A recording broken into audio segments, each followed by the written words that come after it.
Hello and welcome to the Drumwell podcast, where we look at what drummers do away from the kit in order to do their very best behind the kit.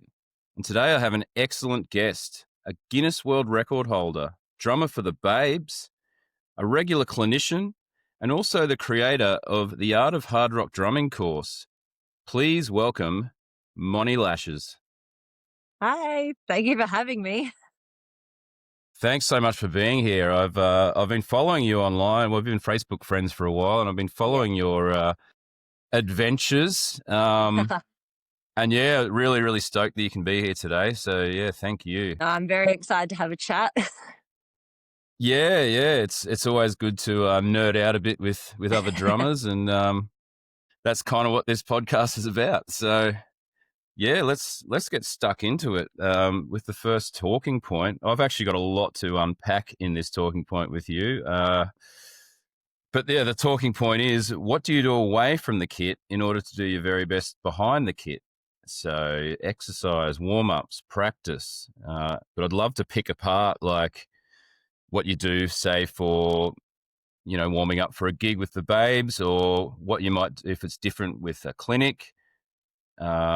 And then also, I guess we need to get stuck into this Guinness World Record too. So Yeah, so basically, I think for me, it's the last maybe 10 years, my routine's completely changed. I don't know if it's because I'm more aware of my body and what I need to be able to do the job that I want to do, or if it's just you get older and mentally you're just like, I need to be fitter than this to do what, is necessary. Yep. But back in the day, I didn't do anything specifically drum related for fitness. It was just more so like a vain thing. I wanted to feel good and look as good as I could possibly. So I would do a bit of cardio and stuff. But now everything I do fitness wise is directly for my drumming. It's just to keep my Yep. body where it is. I just want to be able to play drums when I'm old. I want to be like 90 and still playing drums. And I don't think not looking after myself now is not going to do me any favors, when I'm old and gray and not be able to hold a drumstick and things like that. So I don't know, like with these last 5 years, I mean, when we were touring with the band pre-pandemic, we were getting quite busy with our touring schedule. And so my fitness was more so lugging my equipment and Yep. setting up because, my own tech, and I'm also the manager of our band. So logistics wise, I was organizing everything and awake at night, hardly sleeping. So things like that, I kind of just kept the adrenaline. The adrenaline fed me being able to play night in and night out. Mm-hmm. But that's not sustainable. So like now No. looking back on it, that wouldn't have worked for the last 5 years continuously. So yeah, I kind of looked into what I need for my body.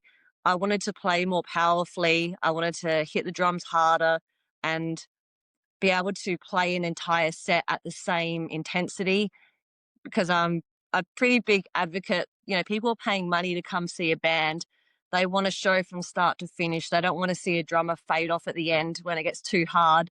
Yeah. I wanted to be able to keep my body playing the entire set, the same intensity, and leaving nothing in my tank Mm-hmm. without injuring myself as well. So, I'm pretty superstitious. So I don't know if it's superstitious or just like crave routine. So every day I do the same kind of workout. I don't know if you want to hear that boring, like what I Love do to. specifically. Oh, Yeah, yeah. love to. Yeah. So because we're like, when we're on tour or if I'm on tour doing clinic stuff, I don't always have access to gyms. So I never like to rely on, oh, I need this specific machine or I need this set of weights. So everything I do is just using my own body weight.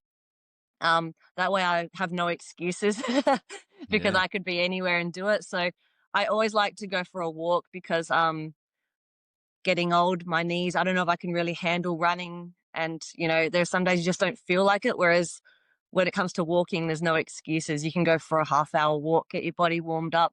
And then I do 100 push-ups, a couple hundred sit-ups, Yeah. and a lot of just like, I think it's just like stretching and flexibility things. Like I can almost do the splits. It's just Oh, wow. things like I just try to get as limber as I can because then I'm sure that will help my body as I get older. Hmm. But I'm also a big lover and hater of the plank Right.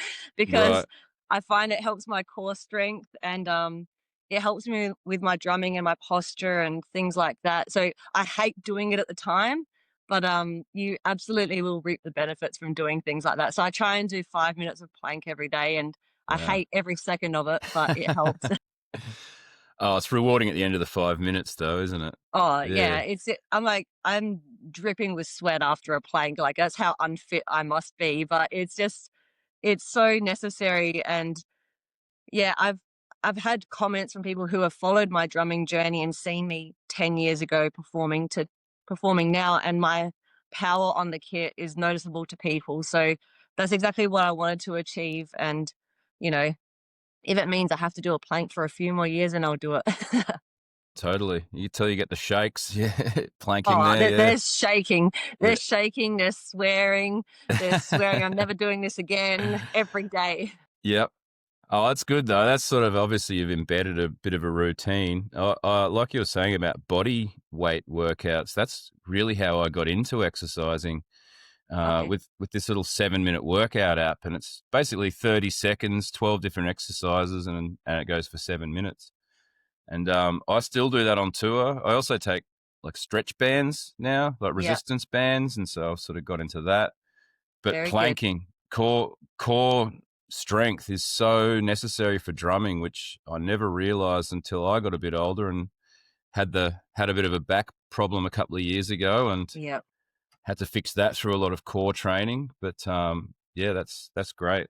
Body It's resistance. the lower back for Yeah. drummers that we don't think of when we're younger. And I also, even ergonomically, like my drum kit setup is not conventional and not ideal at all for like your body movements and longevity.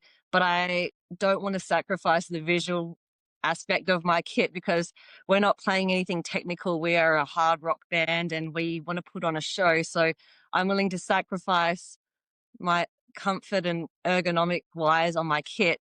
I'm going to have to make up for that with strength exercises for my lower back to not injure myself. So, you know, ergonomically, having a kit set up earlier on in your career probably would avoid those back issues even that you experience. Yeah. Yeah, like I actually have you heard of the drum mechanic, Brandon Green? Yeah. I've Yeah. been I think I've following. got him on social media somewhere. Yeah, I actually did his drum ergonomics course. Very good. He would hate my setup. He would. But But no, I absolutely see he's so valid. Everything he says is so valid, and I'm sure mm, his course would have been great as well for you. yeah, I was pretty stoked because actually I did make a few minor tweaks, but I was already kind of set up like that just to avoid so much trunk rotation, especially to get around to like I took a floor tom out, so I've only got the one, so it's more like next to me now rather than like having to rotate so far and maybe put my back out. Even your Oh, shoulders, like that mm, extra rotation on your shoulder blade, because I've got a pretty deep second floor tom, and if I'm riding that for a while, I'll feel it. But yeah, it's just you got to do what you got to do. I still like the look of it, so I'll just sacrifice my body for it. yeah, totally. And I guess if you're doing those exercises daily, like it's all Just a part few and hundred parcel. Russian twists to try Yeah. and counteract the damage. Yeah, totally.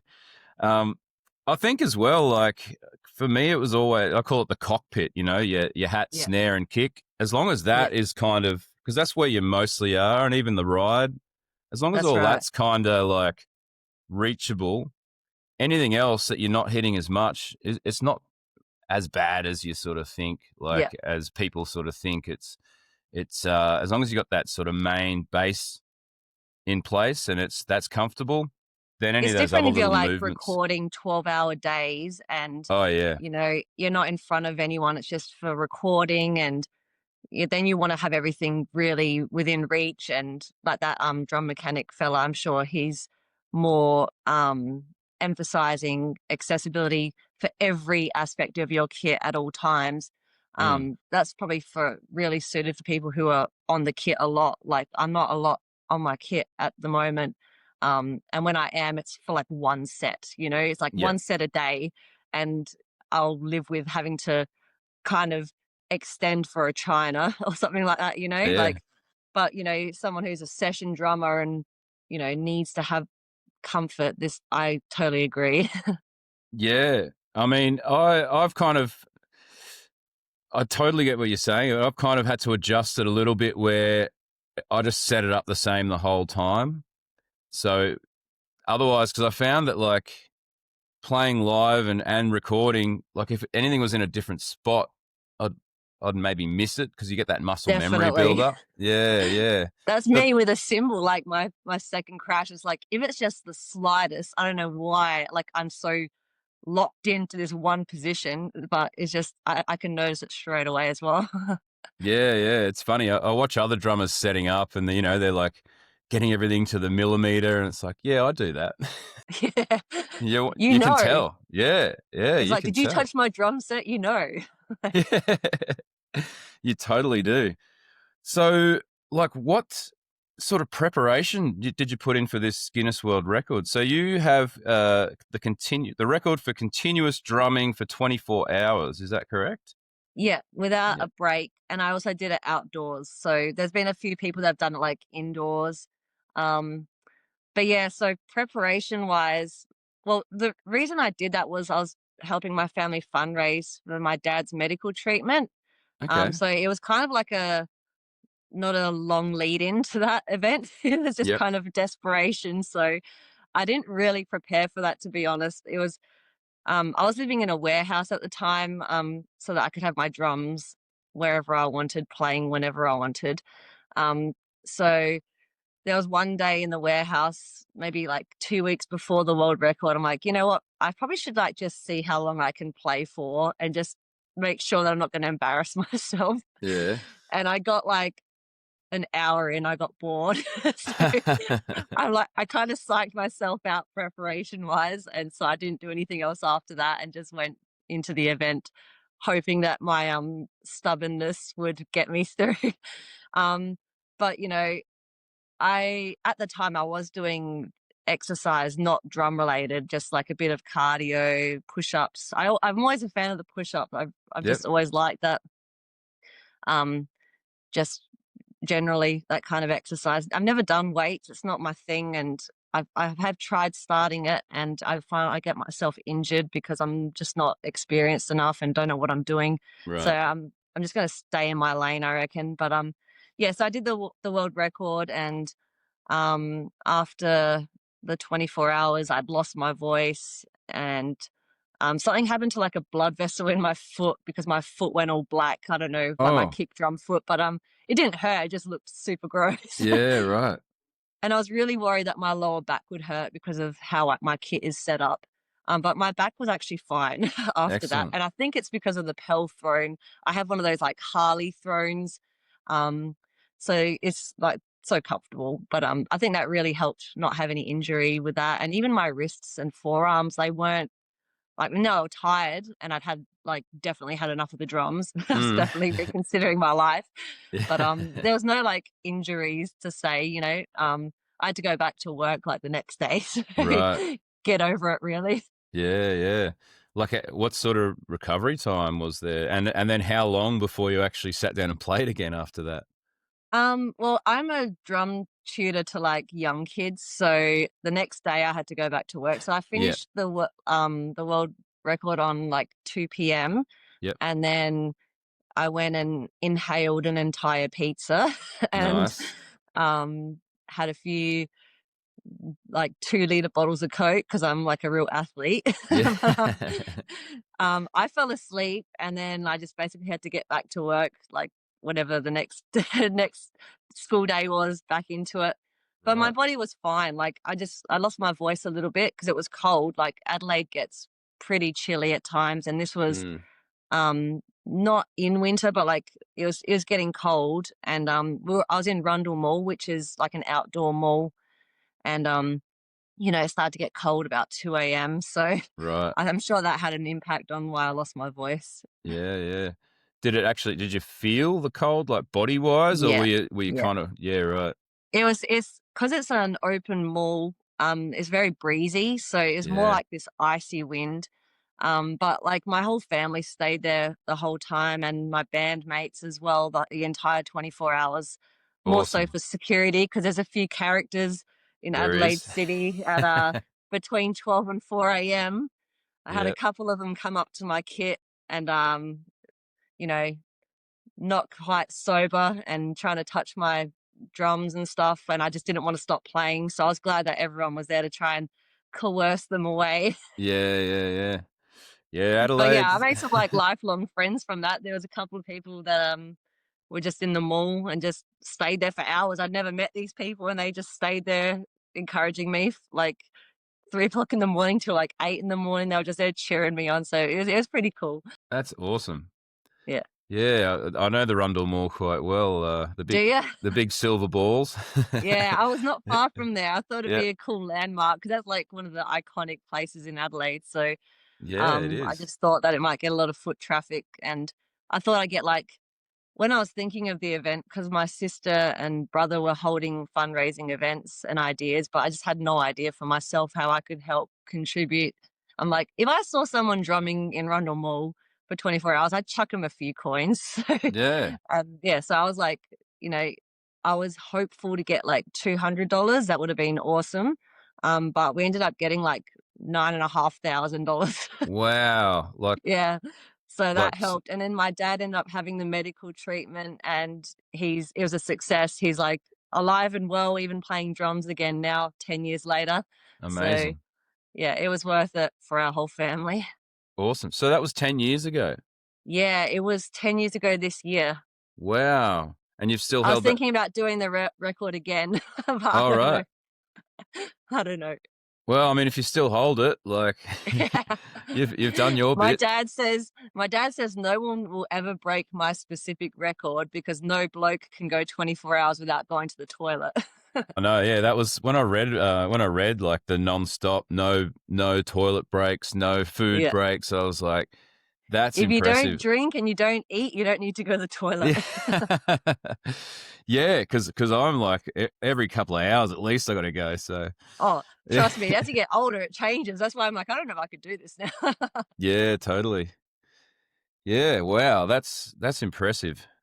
So and then yeah, so and not even any real sort of training. You just backed yourself, and it was more mental than any. Because I Yeah, guess and that's why I'm it's like, hard. I'm not sure I could do it now because it's like I had a real reason I had to do it because, Yeah. there was a lot on the line I needed to help my family, but also I'd made it public, so it would be embarrassing if I didn't get all the way through.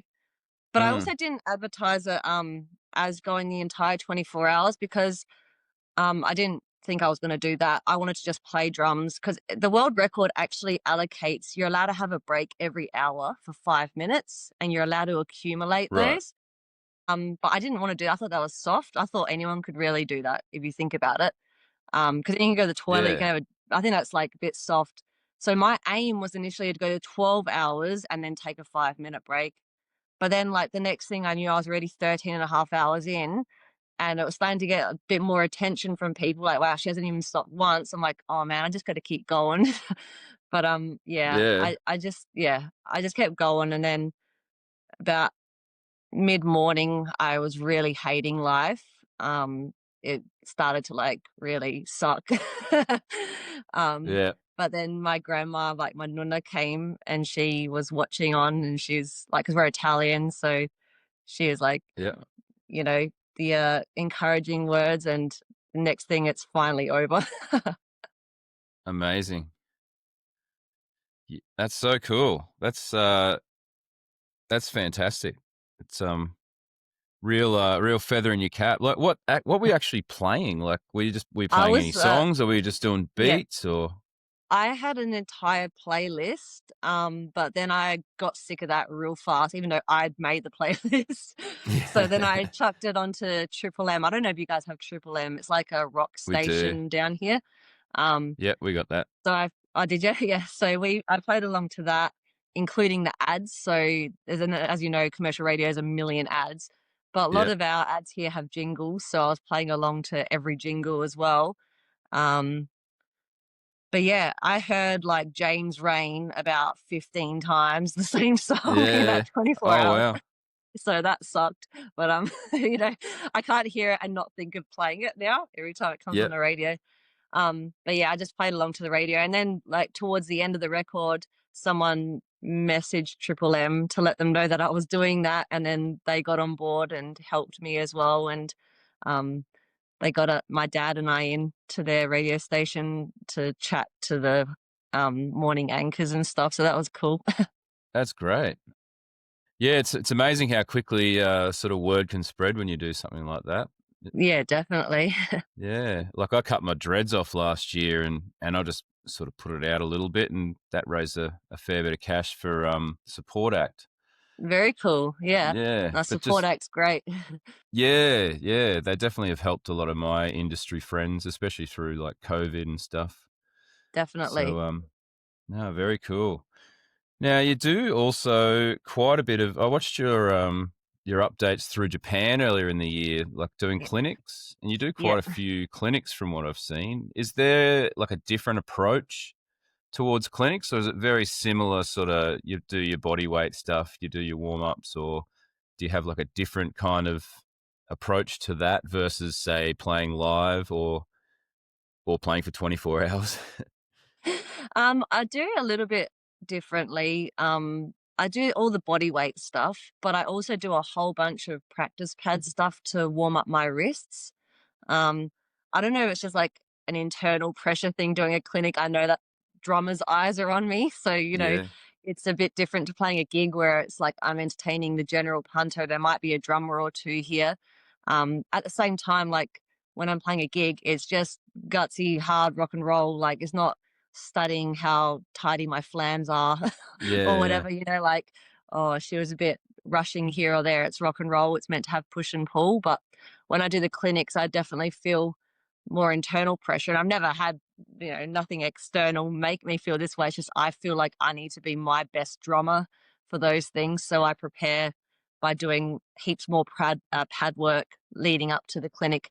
And when I'm at the Japanese tour, that was like an epic experience for me because, I'm playing in front of like musical colleges with some of Japan's best drummers, up and coming drummers. So I want to be um, as good as I can be. Like I don't pretend to be the best drummer in the world or like even the top 100 best drummers in the world, but I still think I've got a lot that I can impart on people and yeah. things that have worked for me as a drummer and as a student myself. So yeah, I just do a lot of pad work, um, a little bit of resistance stuff I'm a big fan of like whatever your warm up or rehearsal is, no matter what drumming or whatever, should be harder than the actual gig itself. So, like an analogy is I play baseball, and when you swing a heavier bat for your warm up, you feel freer when you come to your real at bat using your real bat. It's lighter. So I'll do a lot of warm ups on like just the mattress or on a pillow, something that's giving me no bounce and no help whatsoever. It just frees me up when I come onto a real pad or a real drum kit. Suddenly, extra BPM or a bit extra flow, just things like that. I don't know if it's actually a real thing or it's placebo, but for me mentally, it helps me. Yeah. I totally agree there. I actually use these big thick marching sticks with these little rubber balls on the end to warm Yep, up. And then very cool. I play like a 3A. So you're going from like practically a baseball bat. A baseball bat like this. Yeah. Yeah. And then once you get your real sticks, yeah, it feels a lot lighter and it feels like you've warmed up all those sort of forearm muscles and elbows Definitely. and the wrists. And yeah, so I sort of do that, and then a little bit of like stick work, like you say, on say a couch or a pillow, something that's got no bounce, and then yeah, it just makes it all feel, but still with the same technique. Like I'll still try and like do the bounce technique, but obviously you're getting no bounce out of a mattress or a pillow or anything. Yeah. So Even yeah, like I've only ever played single kick for like my entire life until the last year and a bit. hmm I invested in a double kick. And so I had no idea where to start, to be honest. Like, even though you're a drum teacher and you've played drums your whole life, and you'd think that it'd be common sense where to start learning from double kick. But for me, I didn't even touch my double kick pedal, even though I bought it. I started with just air, like my feet on the ground, or like raise my chair up to where I could work out my calves and do my like pad warm up, but then the whole time doing 16th notes with my feet just to get like some movement happening. And um like that's kind of resistance, because then when I came onto the pedal, it's just like when I actually finally put the pedal in, I'm like, oh, I'm glad that I developed those muscles, because this is way easier on a pedal to actually get some kind of consistency. Yeah, yeah. I think because like I know a lot of hard rock drummers, and you probably would do this yourself. Do a lot of counting with the left foot on the hats, and that is such a skill that is transferable to the double bass. It's obviously Yeah, different because you're not counting on your slave pedal really, but you're that counting thing. It's something I used to do, and then I've just played so much double bass that that was one of the things I had to kind of relearn is getting my counting so I can independently move that limb and move the other to make kick patterns on single stuff. And yeah, it's definitely there's so much. And then it's who said it? Someone told me a while back that drumming's a diminishable skill, and so things that you could do. yeah, And I've found this, especially this year, you just lose it. It's like in my mind, I'm like, oh yeah, that's how you do it. And it's like, hang on, yeah. my brain's not telling my leg to do that. Or It's so devastating. It's like, damn it, my brain thinks I can do this still. Why can't my body keep doing this anymore? yeah, and it's just having that patience to slow back down. Yeah, I do a lot of stuff with a click track, so slow it down to like 75 or 80 yeah. BPMs. Do it really slow, bump it up, do it slow. And then, one day you might be like, yeah, I can do it. And the next day you go in and go, all right, I'm going to start at 100. It's like, nah, got to go back to 75 or 80, start again. Literally. Yeah, yeah. But I And the mean, diminishing happening so quickly as well, like things that I was working on earlier in the year and I was really close to grasping, and then life got in the way and I've been working on other projects. So I like tapped back into that original project and I'm nowhere near it again. Now it's just like I might as well start back to the beginning. And that's only in 1 year. It's yeah. like imagine things that I learned 10 years ago. Yeah, yeah. It's definitely not like riding a bike, is it? It's, If it was, everyone would do it, I guess. You have to have discipline and stubbornness to be a drummer. yeah, yeah. But it's good fun. It's Yeah. definitely good fun. Um, yeah, crazy. So for a live show, you're just sort of doing your body resistance, your warming up on a pillow, a mattress, and just getting sort of warm, like break a Yeah. sweat sort of thing. If you, Nah, well, the thing is, because our band, we're like an independent band, so we do everything ourselves. So if we're overseas, like we've had to travel to get to wherever the gig is, unload our stuff. I don't try to do too much because I've got that like limited amount of capacity of energy and I'd rather expend it on the stage. But the one thing I do find, well, I don't really have to anymore. I've finally outgrown this, but like um earlier on, I'd have such like a rush of adrenaline before being on stage that I'd find like I was never happy with my first song tempo. It was always like, like just that like, little bit pushing too fast. So the only way that I counteract that works like 99% of the time is I'd on the side of stage out of sight or somewhere privately, I would do like 25, 30 push-ups just to like get rid of some of that excitedness and energy. And that really helped neutralize everything on stage. And, I'm not sweating, but I'm just like at that point where I've gotten rid of that initial yeah, excitement, so things like that. But I just try not to, I try to leave everything that I have for stage. yeah. I agree. I like to warm up. I did a tour through Europe earlier in the year, and I was spending almost an hour warming up to play like a 30 or 40-minute set. Um, but it wasn't like super strenuous because I didn't want to, expend all my energy. But it was really covering every limb, every joint, And also, just like you say, like I get nervous before every gig, whether it's to 2 people or to 2,000 people, and it's good nerves, and I've always said it's good nerves. But yeah, just to sort of get that, like, burn off a bit of that sort of adrenaline and Yeah, nervousness. You just sort of get in a good place, but not tire yourself out. So there is that that's sort right. of It's a that little. fine balance. It is, yeah, that sort of fine line and that balance. Um, so teaching wise, I guess, do you warm up for that, or do you just sort of get in and drums is your warm up? Yeah, I kind of I don't really when I have my students, we do warm ups together. Yep. So I try not to, especially because I usually have my students in a big clump, like a big block of lessons, one after the other. So I Hmm. try not to drum all day up until those lessons because I know I'm going to do pad work with them, kit work. So I don't want to overdo it for myself. Um, but yeah, it's lessons is like some of the best fun I have because I really love teaching and I've got students of all different ages and backgrounds. But yeah, no, it's totally different, even mentally. Like you were saying about nerves going on stage and stuff like how it's a good thing. I think it's definitely a good thing. Because it means you care. Yeah, If yeah, you don't like get some kind of butterflies or something. It's like you don't really care how it's going to go one way or another, but you are nervous. But like with lessons, I am confident in my like I know no matter what, I'm gonna do a great lesson for this kid or this student. I know we're gonna achieve what we need to achieve. Hands down, there's no doubt in my mind whatsoever. But with like stage and things, it's like, oh, like what if my pedal breaks or what if I bust the snare head? Like I got no drum tech. Like you got those little things in the back of your mind. It's like you gotta be yeah, prepared for something, have gaff tape, have something ready. Whereas lessons are just chilled, like, we're gonna do well no matter what. yeah, yeah.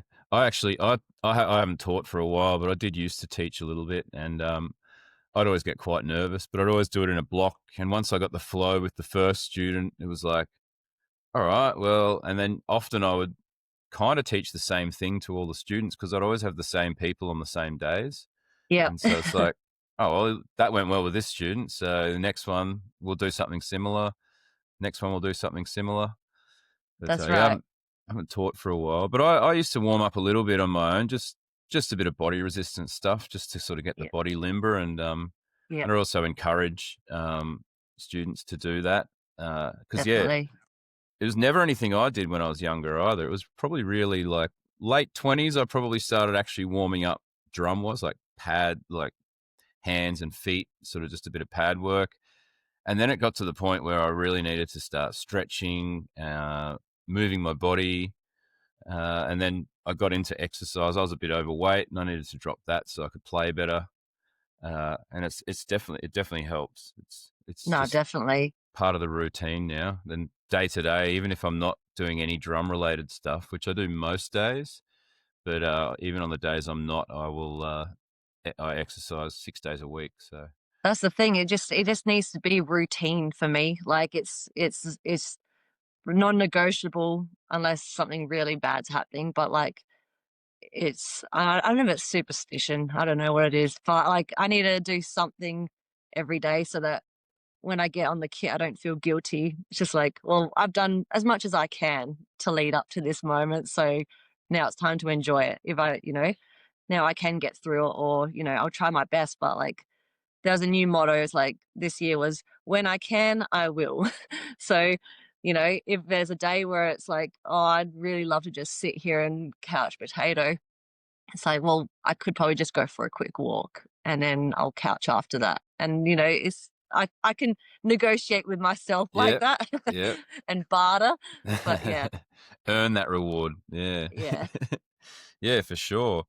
Well, that leads to another talking point. Have you ever sustained any kind of injuries, like whether it was from playing or from something else that has like impacted your drumming, and how did you overcome that if you did? absolutely. And only like in the last 3 years, I started playing baseball. Um, and I'm an all in kind of girl. So Yep. like when I do something, I commit and I was playing baseball and I dove to catch. I was in the outfield Huh? and I caught it and tore my MCL, like in my Ooh. knee, on my kick drum knee as well. So Oh, wow. that was agony. I'd never injured myself in life ever before. Like, and I'd played competitive sports all my life and drums my entire life basically, and never injured myself. And in my first year of baseball, I did my MCL. So I was on crutches for ages, didn't touch drumsticks at all. I was just like not in the head zone. Yeah. I was off pool. I was just like disappointed in myself that I'd put myself at risk and hurt myself when I should be focusing on my drumming. Mm. So I kind of did all the recovery from that. And, there's always like a silver lining. I've built up the muscles around both my knees now with the rehab. I still do the rehab every day. That was like 2 years ago. I still do it every day. And it's honestly made my kick drum work way better, way more consistent technique. Yeah. I've had to I had to relearn how to really use that leg because it was so finicky my knee after that. Mm. Um, and I also play in quite high heels, so like Yeah. my boots have heels like this, so ergonomically again is not ideal for using bass drum legs. So just reworking those muscles, and then a year later I broke my two fingers here and fractured this side of my hand. Oh, wow. That was just before my Japanese drum, like my first Japanese drum tour clinic. Yeah.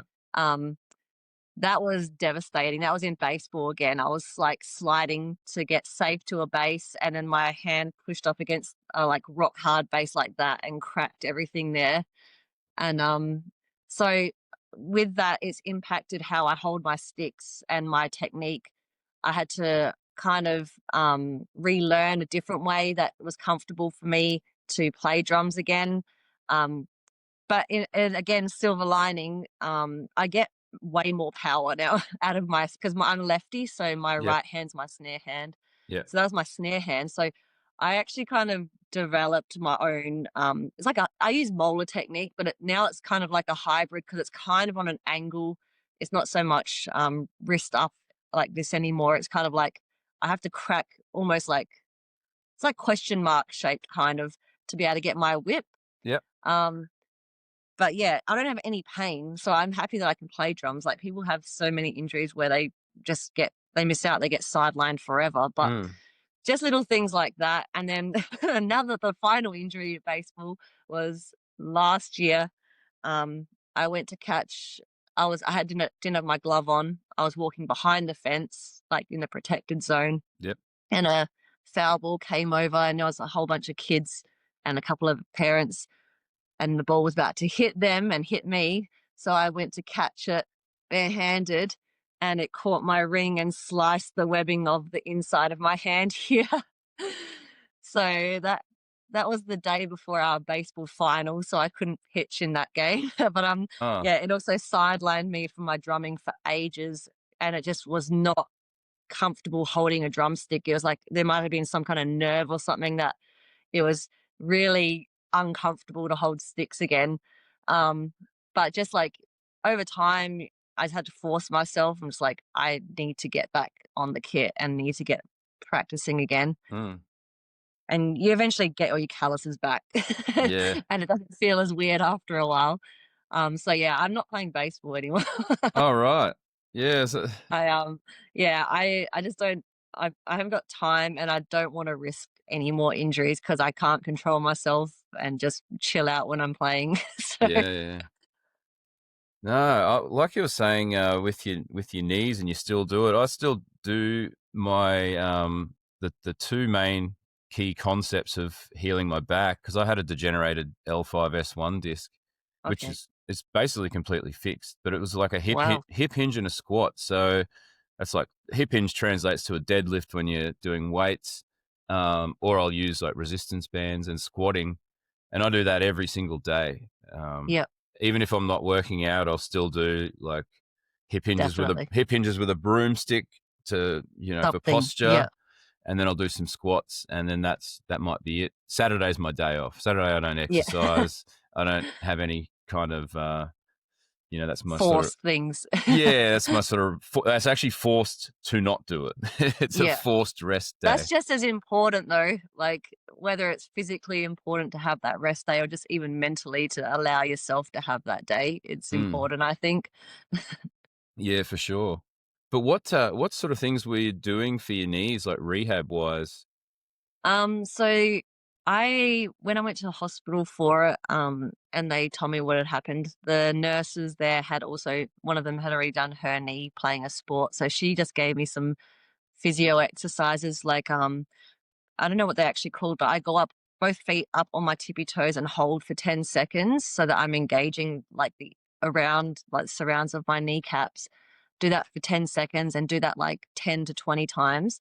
And it doesn't sound like a lot, but when you have had that instability, because afterwards I was very insecure walking on that leg and balancing on it, Mm, that really helped speed up the rehab because it forced me to slowly go up and hold, and I could feel the muscles engaging around that knee and go back down slowly.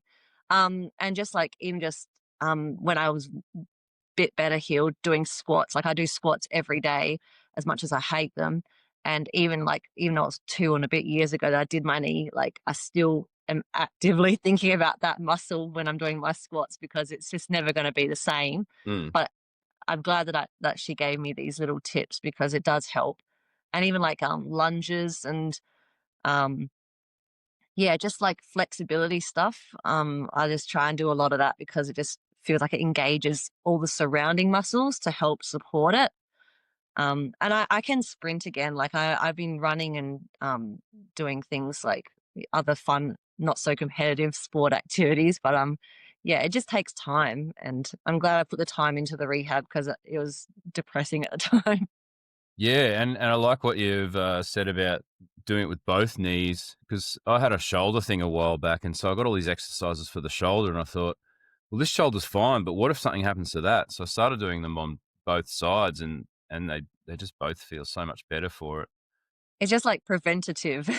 Yeah, yeah, yeah. Like what do they call it? Prehab, Yeah, I not like that. rehab. Yeah, yeah. You work at those muscles before you damage them. So yeah, That's right. I you're like that. always yeah. Another good thing I heard recently about for knees because my knees now, if I'm in a dark, quiet place or like a quiet place walking upstairs, they go, Yeah. and I can hear them. But something I heard that was pretty good was walking backwards. Okay, yep. And And up hills as well. Up yep, hills backwards is really good as well. right. My I parents live on a driveway. The driveway's like this, so their house is up here. And so anytime I go there, I walk up backwards and I yep, still feel it in my knee, but I can definitely see why it like greases up the joints. yeah. It's supposed to be really good for all like the tendons and Okay. the knee grease. It's supposed to be really Yeah. good for that. Um, and it's funny because like I work in I work in transporting and warehousing, and I actually do walk backwards quite a bit if I'm say loading a truck or something. Yeah. Uh, but I've actually started adding that into my some not every day, but some days into my warm up routine, where I'll put a Yeah. resistance band around my legs and just walk backwards up and down the hallway at home, Yeah. and then do some of the sort of the tiptoe things like you were saying, and also I'll sort of support myself and then lift the front of my feet up, so I'm on my heels and lifting the front, and that sort Yeah. of all yeah engages all those muscles around the knees and the shins and all the good stuff you need for drumming. Yeah, definitely. And you get the benefit of it when you are on the drum kit, you know? Yeah, for sure. So, top tips for longevity. Just, Um, I think we've really covered that. Like, really, just some Put the sort of a time in now so you can have the time later. yeah, yeah. Just sort of create a bit of a routine, um, and stick with it if you can. And you can add things, subtract things. Yeah, like, also just, like, don't be so hard on yourself, like, I feel like if I miss a day of doing something, I make myself feel guilty about it, but at the same time, it's like, well, you know, you gotta give yourself a mental break as well sometimes, so, like, it'll be there the next day, just get on with it the next day. There's nothing lost really, it's not as if you're quitting altogether, you just gotta be a bit kinder to yourself and trust the process that it'll still work one day here or there. Yeah, yeah, definitely. Um, Now you've also created this course, The Art of Hard Rock Drumming. I watched a few little previews, and I did actually see that you're drumming in your high-heeled boots in that. Um, what can you tell us about that? It looks pretty cool. Sort of I've been short lessons, about what, 20 minutes or something? It's actually so I've just today I'm releasing my textbook. So I've been working on a textbook for the last, I don't know, 5, 6 years. Awesome. And so that course is combined with my textbook. So there's over 100 pages of exercises and over 420 individual videos accompanying it. So every page has got QR codes so you can scan it, read the chart. If you don't understand it, there's a video demo from me, as well as 2 play along workouts at different tempos. So it's kind of pushing your speed as well as learning the fundamentals. So that's just been a huge process because you can imagine how long it takes to transcribe 100 pages worth of exercises. And Yeah, also the videos alone took me forever because I wanted it to be as thorough and self-explanatory as possible. So that gets released tonight, and I'm really excited for it because it feels like it's been my entire life. It's yeah, basically my entire drumming journey, from what I learnt as a student growing up, even to recently. What I teach my students, just printed on paper. So yeah, it's like me in a book. yeah. Awesome. That's great. It looks very interesting. This will come out next week. This podcast. So, That's cool. what sort of did you want to give that a plug? Have you got where can people find you Yeah. and find the course? And Yes. So the book will be available on monilashes.com, but I actually just signed a publishing deal with Hudson Music. And so they're distributing like a digital ebook for people who don't want the printed book. So yeah, it's all on monilashes.com. Even the digital one will be on there. So yeah, on the digital one, it like has, it's like an ebook, and then you just click and it will take you to the video and the play alongs. And yeah, it's all in one. I just wanted it all in one so there's no excuses, and students and whoever wants to challenge himself. There are some really challenging play alongs at the end of the book, probably suited to year 11s and 12s who are maybe doing, music as a subject at school and need a performance piece. But then I've also got some pro friends who got challenged on the final piece. So, it tests everyone. It tests me. Like I wrote the songs, I played the guitar and the bass and the drums on all of them. awesome. Um, and yeah, they still challenge me. There's Yeah, still moments where I'm like, God, that's my own song. Got to get it right. yeah, You know? yeah. And I think actually, even just to go back to what you're saying about clinics, where it is all eyes on drums and you do want to like nail it perfectly. Whereas with the band, it doesn't matter if you make a Yeah. mistake so much because no one really notices. But It's part of the charm of rock and roll. Like, we don't yeah, yeah, want perfection. It's not rocket science, it's rock and roll. that's it. Yeah, good. That's a great line. I think that's in my book somewhere because I'm just like, like I'm being fussy in this book and I want you to do these exercises with a metronome. But at the end of the day, there's going to be push and pull. That's what makes it music. Otherwise, just get AI to do it.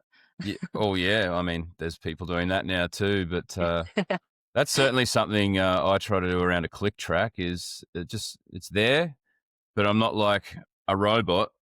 I'm moving in and out of it, and it still sounds human. But it's like always, you've always got that sort of, I guess, centering like a cowbell sound. So I've always got that centering Yeah. cowbell sound that I can come back to and sort of It's very important what your click sound is, I find, like depending on what studios I've been to, where it's like that very monotone stock standard Pro Tools one doesn't bring out my best playing, like, and that's a reflection on my poor playing. But at the same time, when something's more musical, for mm, me, I play much more creatively and locked in. So, with all the play along tracks in my book, I didn't want just that beat, beat, beat. I wanted cowbell and tambo for like the actual click track because you just feel more sunk in and at ease, and it just feels more musical to me. And that brings out the best in drummers, I think, when you're playing actual music.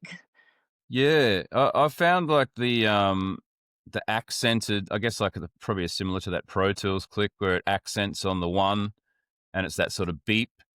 I mean, I can use it, but I much prefer just a cowbell. I don't want an accent. Like I need to practice to the song and get comfortable with it, and then you just know where the click is, particularly if you Definitely. yeah. But I often don't do a click live. It's Yeah. depending No, on we don't. mm, We don't have the facilities for that. depending on the band. I mean, I'm doing a session coming up, and they use clicks and in-ear monitors live, so that'll be different. But I haven't really done that since I played in the Berserker. We used a click live. Cool. Yeah. But yeah, it's just not something I like that sort of. I guess I put so much time into practicing what I'm doing that it should be internal. Yeah. And there might be And you like, gotta trust yourself that you're gauging the energy on the night anyway, you know? yeah, yeah. Because I know that if I'm playing it too fast if I can't play it. Yeah, that's Yeah, right. It's yeah. like if I'm struggling to play my own song, then there's something wrong with my tempo. Like, Yeah, yeah, yeah. Hang on, slow it down a little yeah, bit, or hang on, this feels really easy. Maybe I need to bump it up a push little bit. myself. Yeah. Do you have any sort of anything coming up with the band? Any more clinics? We have the band is working on it like our new album, which has been a long process because we, as everyone did, got stuffed around with the pandemic. We had such great momentum. Um, then life happened, and a few of us had other things going on. So now we're finally locked in, getting the album done, and then Mm-hmm. touring will start again. Yep. But yeah, I've got my book launch. I'm going to do a huge launch party here in Adelaide, and not so much a clinic, but I'll perform a couple of the tracks Mm-hmm. from the book, and I'll have my chrome kit, my chrome pearl kit with my Harley Davidson attached. Nice. That's the first time I'll be playing that kit live anywhere because I bought that during COVID and didn't tour with it. Um, and then I think there's a possibility that I'll be doing like a drum clinic event in Melbourne in like conjunction with releasing the book, but that might be later on in the year. Yep. That's awesome. Got so much going on. Well, once again, it was monilashes.com, Yes. and people can find out or follow you on socials. Yep. It's just Moni Lashes everywhere, isn't it? Yep. I'm on, Instagram, yeah, Facebook. pretty much everything there. Yep. Uh, it's been a great chat. Thanks so much for being here. No, I, thanks for having me. It's been fun. I feel like we could probably keep talking, but I know yeah, we just gas bagged for another hour. yeah, it's one of those things. I can nerd out with drummers Yeah. for 20. I wonder if we could do a record for that. Just Yeah. The drum nerding. longest drum gas bag. Yeah, that'd probably go for days though. Yeah. You Amazing. can imagine. But yeah, thanks so much for being here, Moni, and I really appreciate your time. No, thanks heaps again, man.